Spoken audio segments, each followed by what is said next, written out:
If you love to travel, the gentlemen to my left have traveled to every single country in the world. Woo. Wherever you're from, they've been there.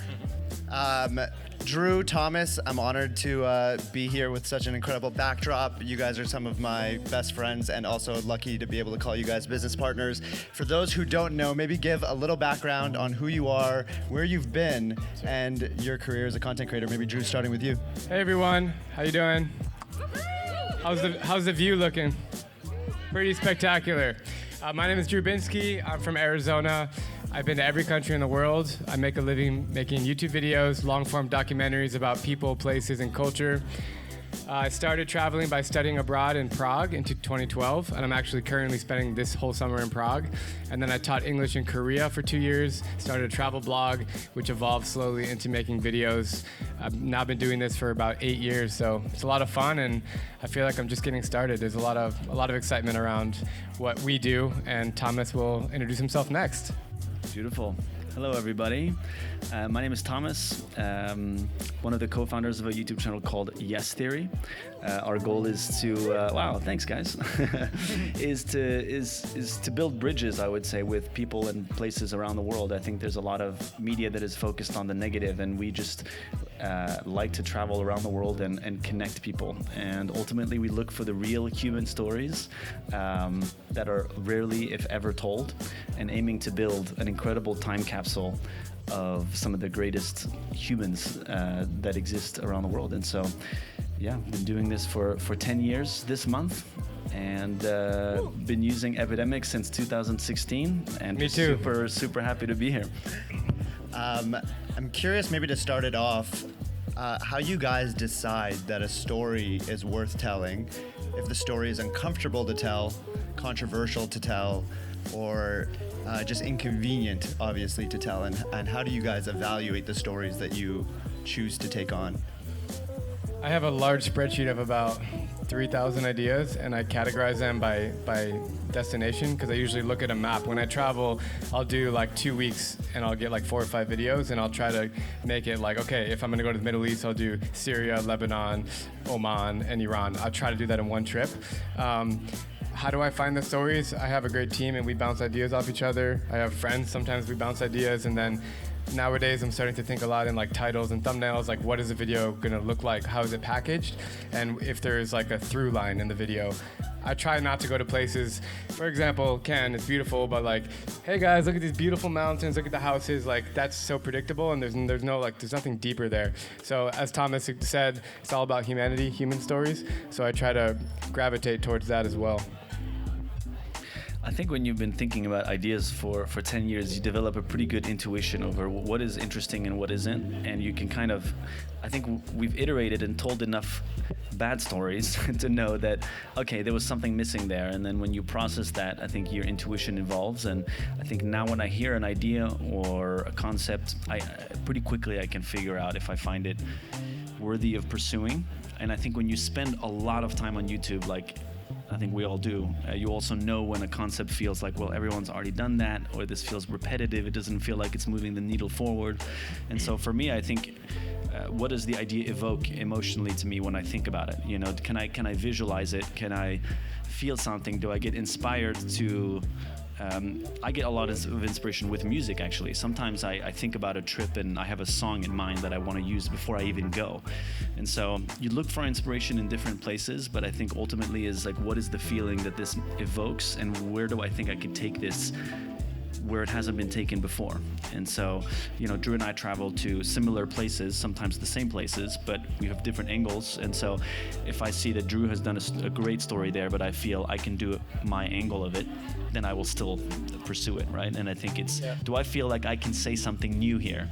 And do I feel that my perspective, I think, can bring something to the table that hasn't been brought yet? I was gonna just jump off that. It's all about, for me and him, it's like original content. So we both recently went to Syria, and we both made different stories in Syria, and they're both original stories. We met different people, we did different things, and that's what it's about.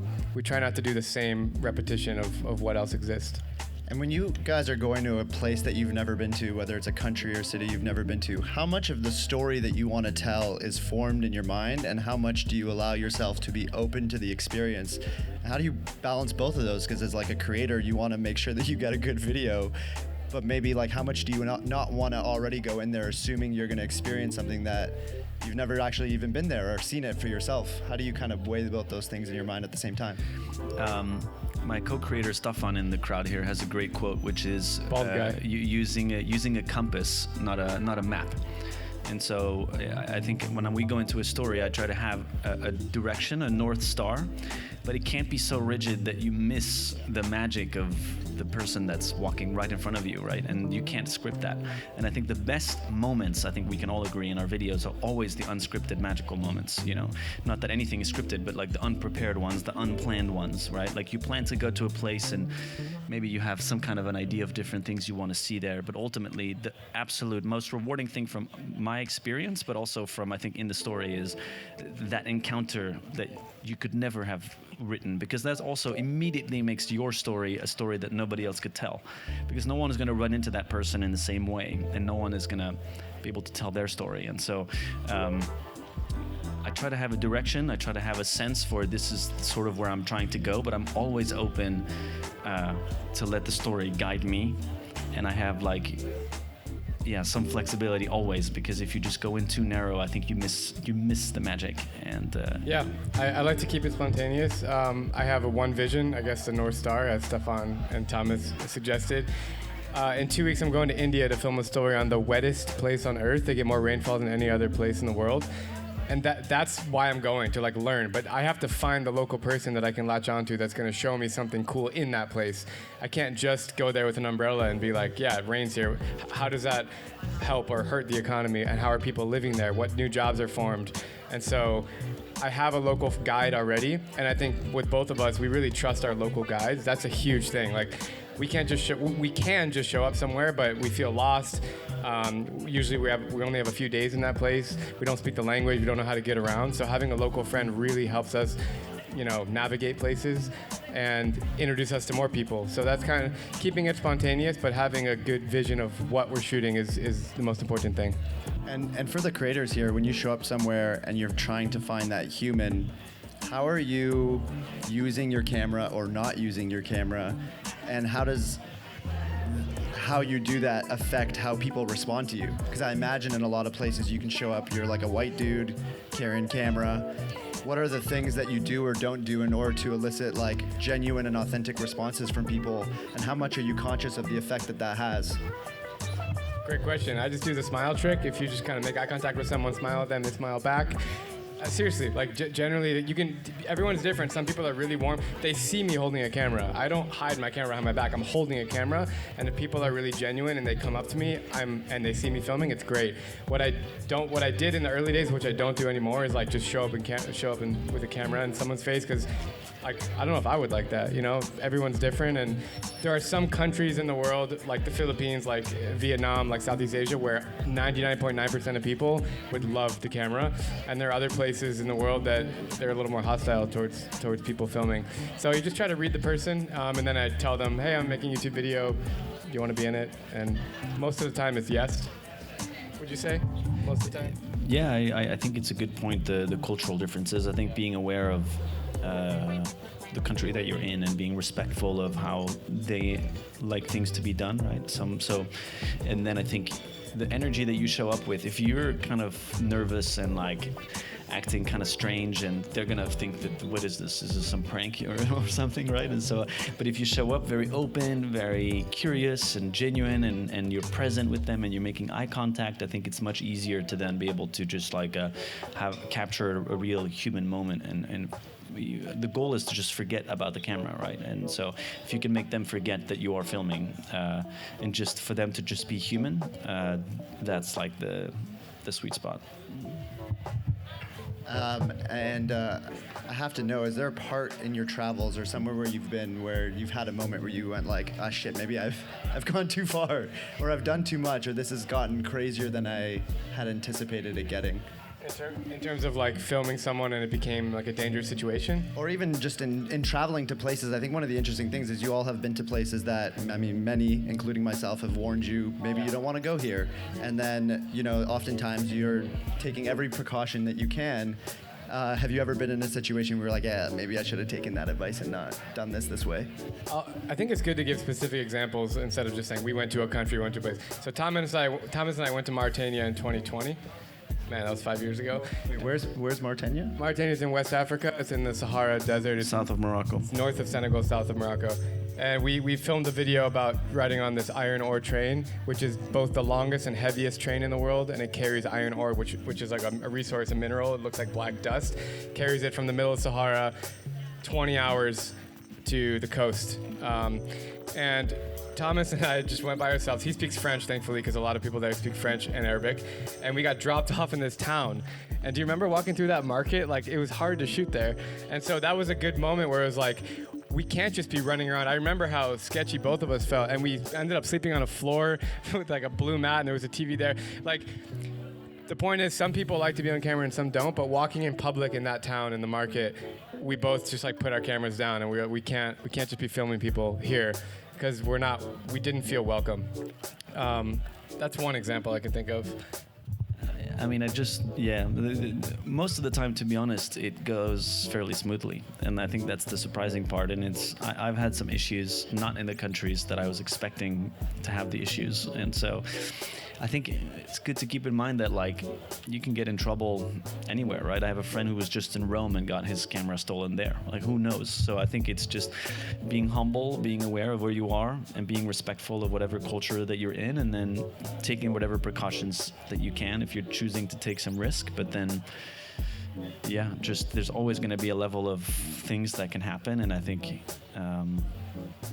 most of the time, I think if you're cautious, and aware of where you're going, I think you can avoid it.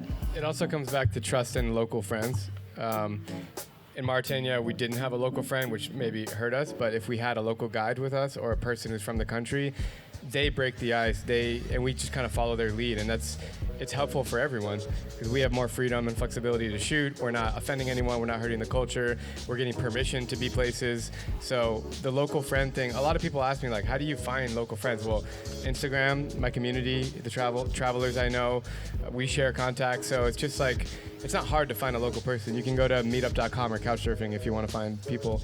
But that's super important, even for any traveler not making video. Find a local friend, connect with them, and it's mutually beneficial, And we pay them for their time as like a tour guide, but you're also making a cool friendship, and like the cultural immersion is great.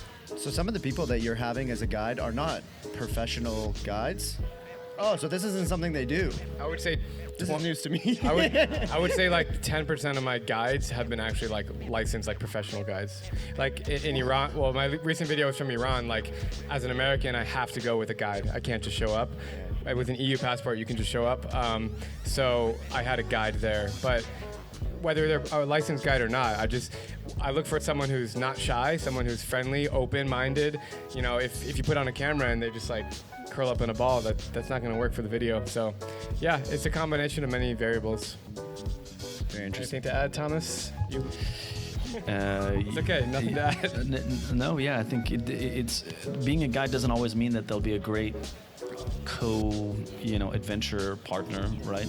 We've had guides that were great guides, but just like could not be on camera. And then I've had people who had zero experience guiding, but who were amazing humans. And I think that's more of the important part, is understanding. You want someone who understands what you're after, and then who is a very sociable person who's not afraid to go up to anybody to ask about anything.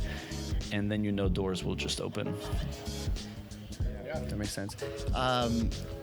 As you both think about making longer form, more premium videos, I think one of the advantages that you all have are what I call permissionless storytelling. You go to these places, we're not getting permits, we're not, you're kind of like running and gunning. How do you all think of that as these videos become bigger, the advantages that you have versus traditional entertainment, Hollywood? Like if, these things were to exist on traditional platforms or be created by traditional studios and production companies. I'm curious if, one, you've been inspired by some shows that have existed on television or travel series that have existed in the past, and how you all see the similarities and differences between travel content on streaming platforms versus what's possible and capable on YouTube. Yeah, I think we're way more flexible to do. I just buy a plane ticket, get my camera guy, and we go. And I think that's great. I've never once thought about getting a permit. Have you ever thought about getting a permit? Well, I've never a couple thought times about it. we've had one. We've had to have some in some places, but yeah. Yeah, like even flying my drone, like it's probably illegal to drone in every country in the world now, but I still fly it. I don't know. I'm surprised that Drew, you've not been caught. Well, I've lost about 7 drones and I've been caught a lot, but it's the risk reward. Like if they catch me, I'm like, well, I'm trying to make a really cool story about your place. So it depends. Like Egypt is really hard to shoot in. They confiscated my drone at the airport.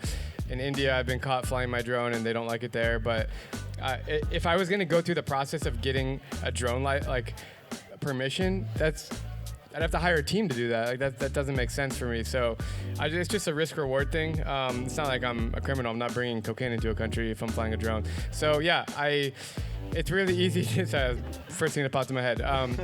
But yeah, traveling, freestyle, we definitely have a benefit to do it compared to traditional media. Anthony Bourdain's my role model. Did you grow up watching him? Anybody watch Anthony Bourdain? Yeah.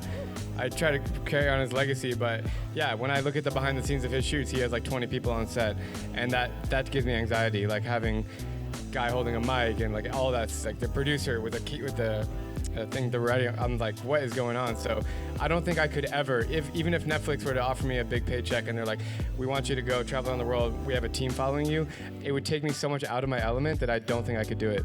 I don't think I could perform on camera if people are feeding me lines. It's tough. I think for some reason, I think there's a pull from online creators to want to do something in the traditional space because it feels more validated in a sense, and it feels like more serious maybe. But I think, and I've been reflecting this from my own perspective, that we so underestimate the freedom and the flexibility that we have. And anytime we've dipped our toes with more traditional forms, we just can immediately feel how more rigid it is. And I think creators are the ones that are creating the future models. Like the future models of ways that the best stories will ever be told haven't been made yet.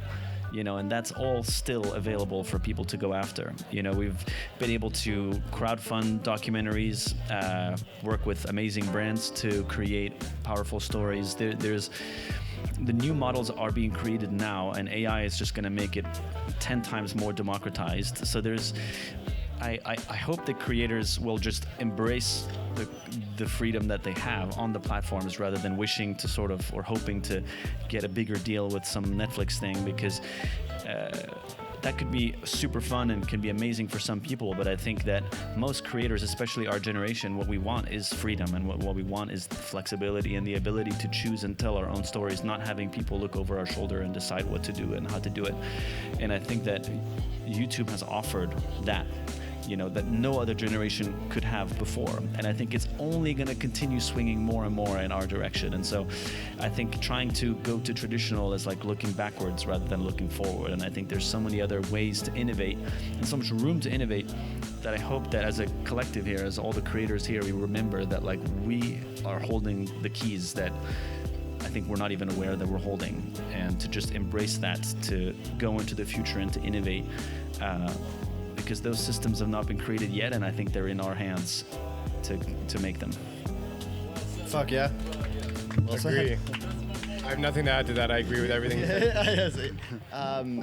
You said that it wouldn't be a canned panel if I didn't ask about AI, and you brought it up.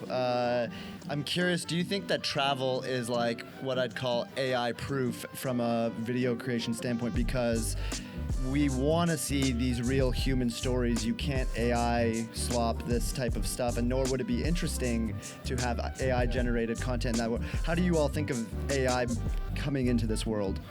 We're almost at the point already, and someone on my team sent me a sample with the new Google VO3 of me walking in the pyramids of Giza and vlogging it. I have it on my phone, I can show you. And it's not perfect, it's a little bit pixely, but in 3 months from now, that will look perfectly real. But I'm not threatened by it. There's gonna be new AI creators that come out, I don't know if that's what you call them, AI creators that are just sitting at home making travel videos, but they'll lose, like the authenticity won't be there. They can't walk through it. The exchanges that they'll have with people on the street walking through a market will not be genuine. Like it won't. That will be impossible to. Be scripted. Yeah, exactly. It'll be scripted, and so part of the joy of watching our videos is like we're bumping into people on the road and like talking to them and then like going on an adventure with them. I think for us specifically, I don't feel threatened by AI at all. I use it to my benefit as I can. But in terms, are you talking about with like video making or just AI in general? I think even AI and being able to like make AI generated content. Like for you, I imagine you're never going to want to make a video about you walking across the pyramids of Giza if you didn't actually do it. I'd rather just not post it and go to the pyramids of Giza if I could. But yeah, it almost motivates me more to travel because there's going to be a disconnect even more, I think, of people just putting on a VR headset or just watching something that they're like, I don't really have to go, but I think it's great to push people to go. I think one of my theories on how AI is going to affect the way we watch content is in scripted films when things are make-believe, we're totally okay having something that didn't actually happen because we're engaging in a story that doesn't exist. But the two areas that, in my opinion, that I can think of are sports. There's real stakes, real people. We'll never want to watch AI sports because it's like watching a simulated like NBA 2K game and like no one cares. And then the other is travel because you genuinely want to see something from a part in the world that allows us to expand our perspective and our information inside into the world. So I think like without even knowing, you guys have luckily landed in a place that I would say is quite AI proof. Hopefully, we'll see. Things change every day. But to wrap things up, I want to ask you guys a question on from all the places that you've been, what is the one place that you have a story that is calling you that you want to go to for you again, or maybe for you either again or for the first time? What is the next destination or the most alluring destination at this current moment? My number one in the world is Iran. Drew just posted an amazing video in Iran there. It's the number one place that I want to go to. I think it's one of the most interesting countries in the world with the most history and like I think the biggest probably gap in people's idea of what it is and the reality based on what I've heard from anyone who's been. And I think bridging that gap to me is the most rewarding part about telling a story, is realizing that certain countries have been given a specific narrative, and that's the only narrative that anyone has ever heard. And being able to prove them wrong, not by telling them, hey, it's not like that, but just showing them, hey, this is like what happens when I walk out of the airport and how people interact with me. I know that Iran will be like a place where you could really transform people. And we should do that trip together, Zach. You will love Iran. I can't wait to help you plan the trip and talk to you when you're there, as we always do. But yeah, I'll just talk about Iran and then I'll bring another place. So Iran, I've been 3 times. I've spent about 2 months in Iran. Hospitality there is second to none. Everyone is so friendly.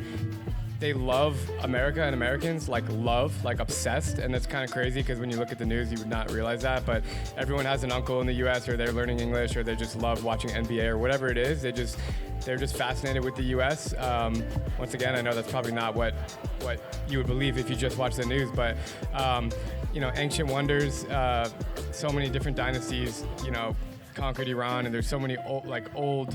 So if you're into like ancient inscriptions and all that stuff, like paintings on like from 3000 BC, like all that is in Iran. And then all the nature, you have desert, mountain, you have the sea, the Caspian Sea, and it just feels like stepping back in time.